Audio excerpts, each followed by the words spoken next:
Friends வணக்கம். Welcome to Devi vlogs. இன்னைக்கு நம்ம பார்க்க போகிறது கட்லெட் எப்படி செய்யலாங்கிறத நம்ம பார்க்கலாம். இதுக்கு 3 மீடியம் சைஸ் உருளைக்கிழங்கு நான் வேக வச்சு நல்லா மசிச்சு எடுத்துருக்கேன் நான். இப்போ வாங்க நம்ம எப்படி செய்யலாம்னு பார்க்கலாம். இப்போ கடாயில் எண்ணெய் ஊற்றிக்கலாம். கொஞ்சமாக ஜீரகம் போட்டுக்கலாம். அடுத்து ஒரு வெங்காயம்,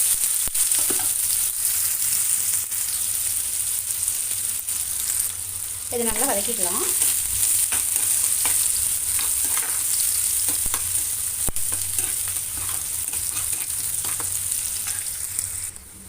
இப்போ இதில் வந்து ஒரு கேரட்டு, ஒரு 6 பீன்ஸ் சேர்த்துருக்கேன், ஒரு பச்சை மிளகாய், இதெல்லாம் வந்து நம்ம அதை சேர்த்துக்கலாம். பீன்ஸு, கேரட்டு, பச்சை மிளகாய் எல்லாமே நம்ம இதில் ஒன்றா சேர்த்துக்கலாம். இது நல்லா மசிச்சு நல்லா வதங்கட்டும்.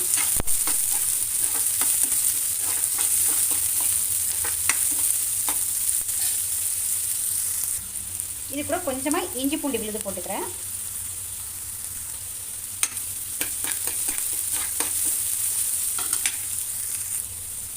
இப்போ 1/4 டீஸ்பூன் மஞ்சள் போட்டுக்கலாம். இப்போ ஒரு 1/2 டீஸ்பூன் கரம் மசாலா, 1 டீஸ்பூன் மிளகாத்தூள் எல்லாம் சேர்த்துட்டு வதக்கிக்கலாம். இது நல்லா வதங்கட்டும். பச்சை வாசனை போகிற வரைக்கும் நம்ம வந்து வதக்கிக்கலாம்.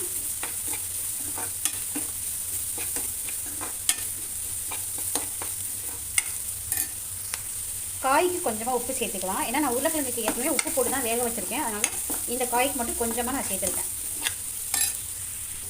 இப்போ நம்ம உருளைக்கிழங்கு சேர்த்துக்கலாம்.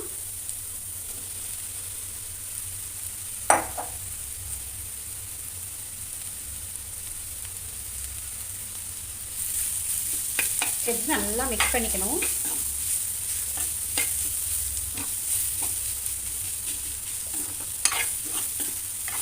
உப்பு வந்து நான் ஏற்கனவே உருளைக்கிழங்குல போட்டு தான் வேக வச்சேன். அதனால் நான் உப்பு வந்து அந்த பீன்ஸ் கேரட்டுக்கு மட்டும் தான் நான் வந்து போட்டிருக்கேன். நம்ம உருளைக்கிழங்கு போட வேண்டியதில்லை, இது கரெக்டாக இருக்கும்.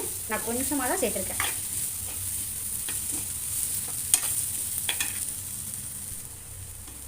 நல்லா மசிச்சு விட்டுக்கணும். எல்லா பக்கமும் மிக்ஸ் ஆகுற மாதிரி நல்லா மசிச்சுக்கலாம்.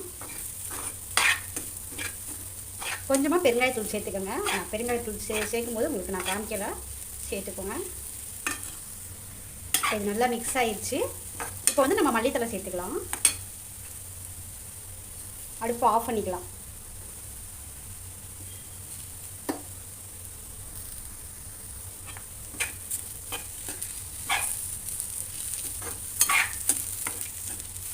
நல்லா மிக்ஸ் பண்ணிவிட்டு இது கொஞ்சம் கொஞ்சம் மிதமான சூடில் இருக்கும்போது வந்துட்டு நம்ம வந்து உருண்டையாக பிடிச்சி நம்ம கட்லெட் மாதிரி அதை சேஃப் கொடுத்து நம்ம பொரிச்சு எடுத்துக்கலாம். இது ஆறட்டும்.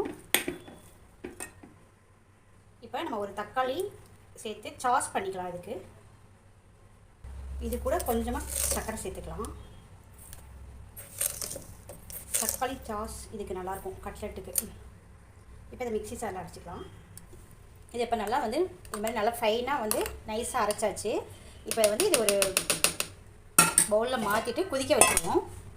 தாளிக்கெல்லாம் வேண்டாம், சும்மா கொதிக்க வச்சுருவோம்.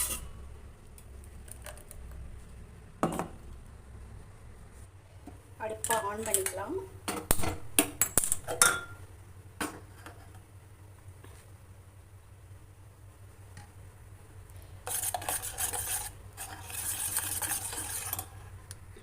இதுக்கு மைதா மாவு வந்து ஒரு 2 டீஸ்பூன் எடுத்து நல்லா மிக்ஸ் பண்ணி வச்சுருக்கேன் தண்ணியில். இது வந்து ப்ரெட்டு தூள், ப்ரெட்டில் வந்து பவுடர் பண்ணி வச்சுருக்கேன். இப்போ நம்ம உருண்டை பிடிச்சிடலாமா? இந்த சாஸில் கொஞ்சமாக உப்பு சேர்த்துக்கலாம். இந்த இனிப்பு வந்து டேஸ்ட் வந்து ஒரு டிஃப்ரெண்ட்டாக தெரியும். கொஞ்சமாக உப்பு லைட்டாக சேர்த்தா இந்த சாஸ் நமக்கு வந்து ரெடி ஆகிட்டுருக்கு.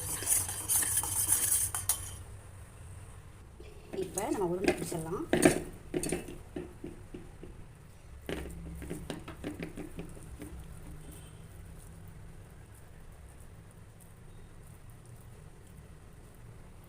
ஒரு உருண்டை,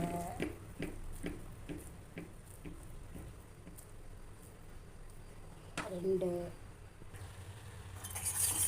சாஸ் சூப்பராகவே நமக்கு ரெடி ஆகிடுச்சு. ஆஃப் பண்ணிடுவோம். எல்லா உருண்டையும் பிடிச்சாச்சு. 6 உருண்டை 7 உருண்டை இருக்குது. இப்போ இந்த உருண்டையை நம்ம இப்படி ப்ரெஷ் பண்ணிக்கலாம். ப்ரெஸ் பண்ணி வச்சுக்கலாம். ஒன்றுனா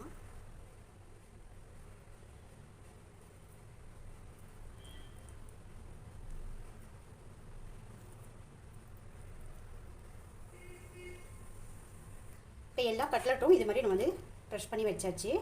இப்போ வந்து நம்ம இதை ஒன்று ஒன்றா எடுத்து எடுத்துக்கலாம். எடுத்து இந்த மாவில் டிப் பண்ணிக்கலாம். டிப் பண்ணிவிட்டு அதுக்கப்புறம் இதிலையும் டிப் பண்ணிக்கலாம்.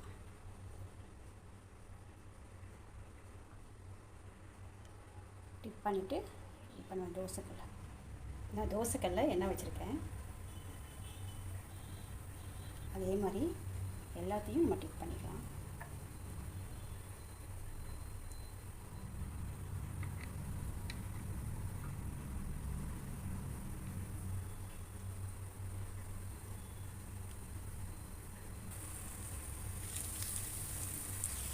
இப்போ இதை போட்டாச்சு. எண்ணெய் ஊற்றி நான் தோசைக்கல்ல தான் போட்டிருக்கேன்.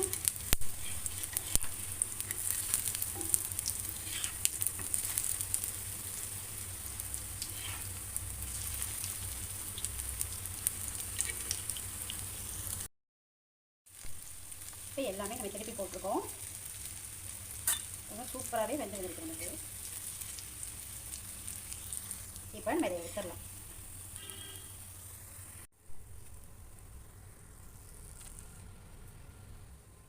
இப்போ நம்ம ரெடி பண்ண சாஸை வந்து இதில் வச்சிடலாம்.